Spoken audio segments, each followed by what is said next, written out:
What's up, y'all? Welcome back to another edition of Special Delivery. It's your boy Deliver back at it again. Back with another week of fresh perspective, of me opining on various subjects. There's a challenge. Use opine in a sentence this week. Now, I appreciate you guys tuning in and giving the feedback on the things that I posted. Last week was a little spicy. Woo! That trans, y'all get mad about that trans shit, huh? Yeah, that one was very interesting. We'll get. It's actually somewhat related to what we'll talk about today. But what I want to discuss today is diversity. Specifically, diversity as it pertains to sociopolitics, if you will. Let's first define diversity. The New Oxford American Dictionary defines diversity as the state of being diverse. Thanks. I hate those definitions. Every dictionary henceforth that defines a word like the word you're looking up is the state of a very related other word is like, you need to change your definition and just define the word that you know I'm looking up. Stop wasting my time, G. You know what I'm here for. But anyway, I digress. They also do add at the end variety. But we all know what diversity is. Diversity, particularly in this context, is if you were to walk into a room of diverse people, you would see blacks, whites, Jews, Asians, Latinos, men, women, gays, transgender, et cetera, et cetera, et cetera. You know what I mean. But I think there's a couple different kinds of diversity as I see it. One is cosmetic diversity. This is the diversity that I just outlined. It's diversity based on what you could technically call identifiable group characteristics: race, religion, gender, sex, gender identity, et cetera, et cetera. But I think I call it cosmetic diversity because it's largely based on how people look. All right? Then there's another kind of diversity, which I call thought diversity. This is perhaps based on religion, but I think more fundamentally based on ideology, how people reason, how they come to certain conclusions, the value system that they share. And the latter, to me, is more valuable, and I'll explain eventually why. But let's talk about cosmetic diversity, its push, and the merits that its advocates espouse. A lot of times when you hear people say that they are advocates of cosmetic diversity, they'll say it's because, well, it's undoing generations of marginalization and omission and exclusion of underrepresented groups in any given number of spheres, and we're trying to correct that. Or they'll say that diverse people of diverse backgrounds bring in diverse thought, and that's better for any group, any entity, any company, et cetera, et cetera. And a whole host of other virtues that suggest that when you combine, either through policy or strong pressure, people who would ordinarily perhaps not necessarily mix, and based on these identifiable group characteristics, that everybody wins. There's a couple of pieces of pushback that I have for that. One is, if you notice carefully, a lot of these places for which diversity is advocated are pretty cherry-picked, and they're often places that are associated with power and prestige, right? We need more blacks in Ivy League. We need more black executive boards on the chairs of executive boards. We need more women in technology. We need more black film directors, more Latino, you name it.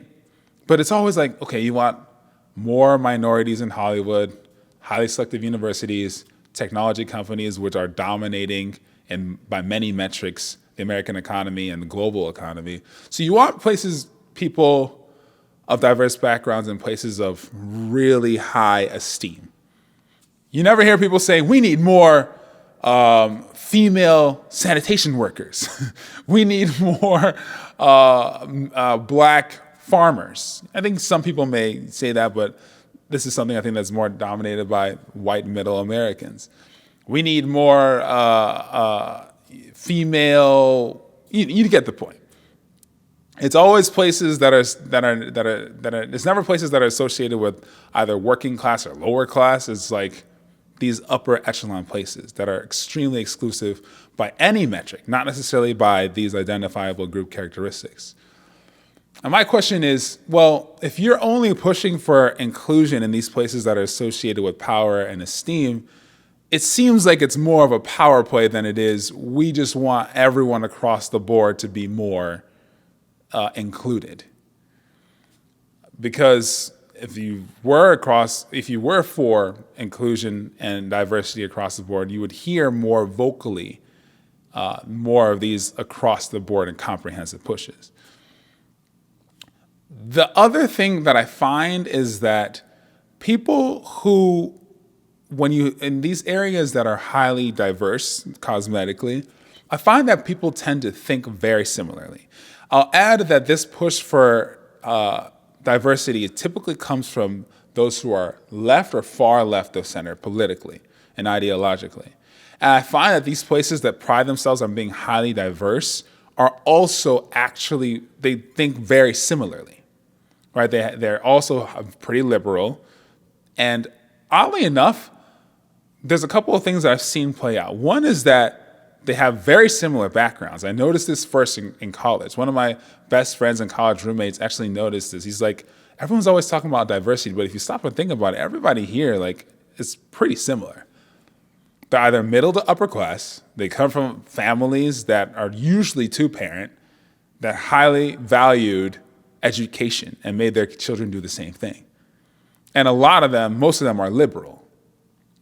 It's like, I never really noticed that, but now that you say it, like, yeah, that's pretty accurate. The other thing that I find ironically is that I feel like the people who are the most vocal advocates for diversity often associate and hang out with people who look almost exactly like them. So, like, I think the actual converse happens, which is, and this is just anecdotal, this is based on what I've seen. Like, you'll see a lot of these white, the trope of the white liberal woman who's like, yeah, I'm a woke warrior, social justice warrior. We need to include everybody and everything all the time. It's like, yeah, but all your friends are white.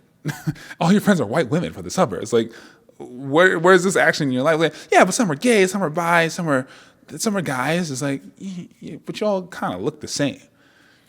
Meanwhile, anecdotally, for instance, in my life, my best friend is Jewish. My other best friend is Catholic from the Midwest. My band, maybe formerly now because all the heat from the trans, they're mostly Latino. And it's never because I've been like, I need to be diverse. I need to include all these different kinds of people. It's almost always because I base it on how these people think and their content of their character instead of the color of their skin, and just other things like how do we get along and are they diverse in the way they perceive and interpret information. Another example, my favorite podcast, Flagrant 2. These guys all also pride themselves on thinking differently or challenging conventional wisdom. And as such, white guy, black guy, Indian guy, other white guy, Jewish guy. What seems to happen when these people encourage diversity of thought and perspectives is that, oddly enough, cosmetically, they're varied. And I think the reason for that is because if you go down across every single group, most people are basically the same. It's either the vast majority of people are decent to good, some people are saints, and some people are assholes.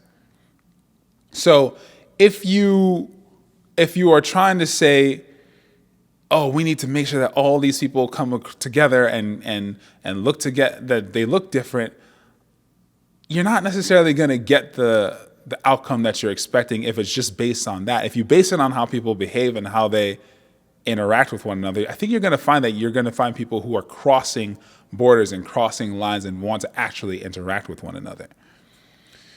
But the thing that's more interesting and perhaps more disturbing about people who are strong diversity advocates, and these are your social justice warriors, like I said, your hyperliberals, is that not only do they largely think similarly and have very similar ideologies, and sidebar, maybe you can actually say the same thing, like maybe the reason why I get along with my diverse group of friends is because we all value diverse thinking, and maybe that's a similar type of thinking. I don't know, maybe you could make that argument. But the people who are the most vocal and aggressive advocates for inclusion, I also find to be extremely intolerant of ideas that are different from their own. This is, for instance, what I experience in the last video when I posted about me being anti the transgender ideology, or the premise of the distinction between sex and gender. When I posted that on Instagram, you saw this whole host of people coming very aggressively with enormous amounts of hostility, speaking out against the statement. Now, in their defense, the way I worded the title and the caption in the video was inflammatory and disrespectful. I will definitely say that. And so I can't be mad if people come at me disrespectfully when I say something that appears disrespectful. But I meant it and I believe it. It's worded in that way specifically, not only because I meant it and I believe it, but guess what? We're all playing this game of attention. We're all in the attention economy. And the only way to get people to stop and listen to what you're saying is say it in a way that captures their attention. But if you look at how I engage with every single one of them, I didn't espouse hate. I didn't espouse vitriol. I didn't espouse anger or violence towards trans or anybody who was trying to defend them. But that was not necessarily how I was received. And often the response of the people who were against what I was saying, and you can go look in the comment section on the Instagram video, assuming they haven't taken it down. They were saying they were going to report me and all that. I don't know how it's going to go. But a lot of it was mischaracterizations of what I was saying, character attacks on me, based on how they perceived I was coming across, whether it was pretentious, narcissistic, arrogant, hateful. And the big thing that they do is that last thing that I just mentioned is they try and draw a very direct line between your dissenting idea and hate. And what I found is these people who are extremely active and vociferous in their advocacy for different groups and initiatives, when you disagree with them or when you say something with which they disagree, they try and put it into one of three buckets. Or they put you or what you say in one of three buckets. It's either dumb. So a lot of the comments were, oh, this is ignorant. You're uninformed. I had one girl say, what you're saying is ignorant. And after I said all the reasons why I believe what I believe, she's like, oh, I could see that you're informed on this and you still think this way. That's very not cool, or something to that effect. And it's like, the fact that you could think that somebody can only say something with which you disagree if they are dumb or uneducated means that you're associating education with your line of thinking, which to you is the right line of thinking. That's a very pretentious attitude. And it's one that's very, in my opinion, myopic. Like, it's very possible for people to be informed and still disagree, but a lot of the times, and it does happen on the other side too. You know, you'll hear people say, oh, that's ignorant. Don't even listen to that. That's just dumb. They just don't know any better. If they knew better, they would agree with me. So we got dumb. The other thing is crazy. Sometimes they'll just flat out be like, dude, you're insane. Like, don't even, this dude's a right-wing nut job. He's crazy. Don't even listen to him. Which is funny because a lot of times these same people will be like, don't say crazy. That's stigmatizing mentally disabled people. I'm like, whatever. Regardless, it's an attempt to dismiss a differing opinion on the basis of its lack of sanity or lucidity.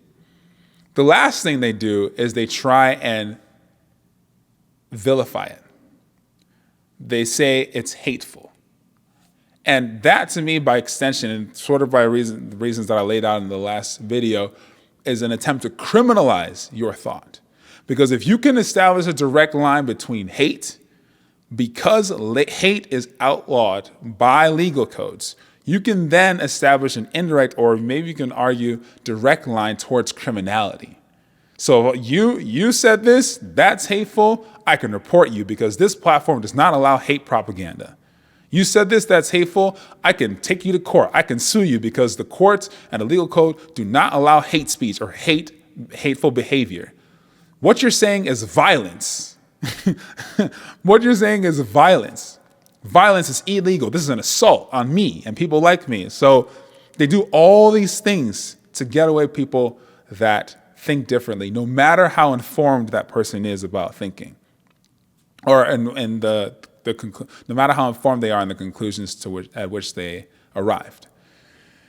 So that's why, to me, and the funny thing is that you'll also hear too, like, listen, you're a white man, black men are talking, or black people are talking. Sit down, check your privilege, and don't say anything.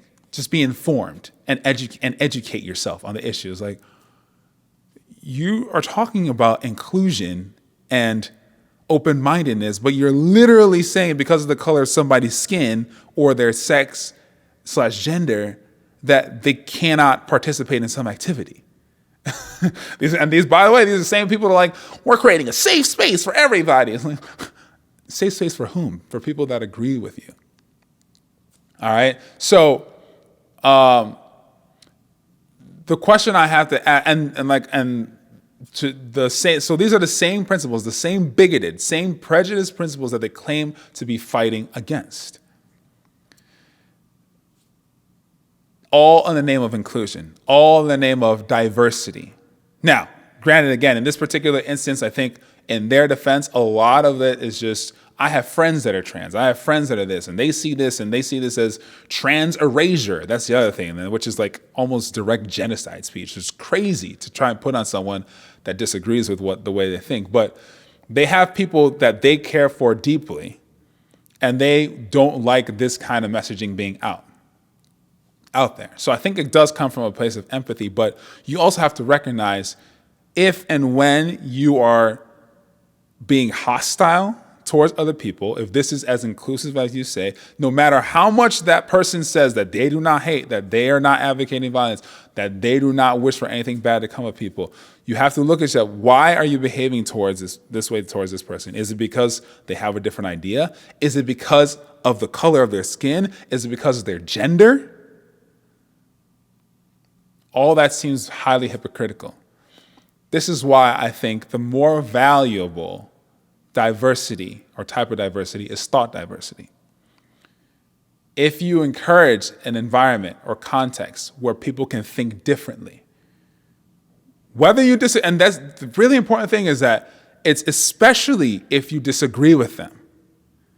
That, to me, is where you foster a healthy environment where people can actually talk to one another, where they can come to reasonable agreements on how to live peacefully.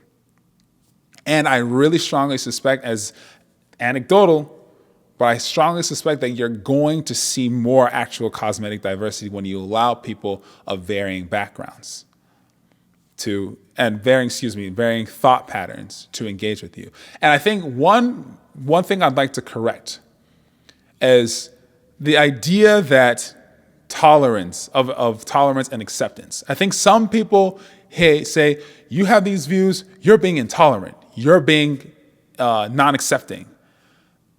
Tolerance and acceptance doesn't mean I have to agree with you.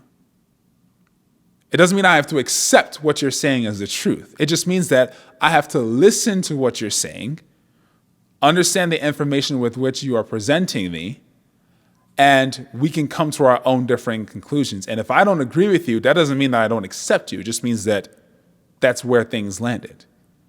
So, as always, I know these are kind of long.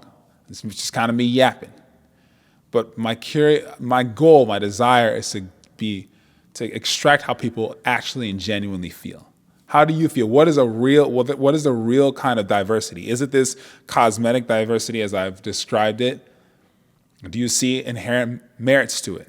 Is it thought diversity? Is there another kind of diversity that you see as more valuable? My name is D. Liva. This has been another episode of Special Delivery. Thank you.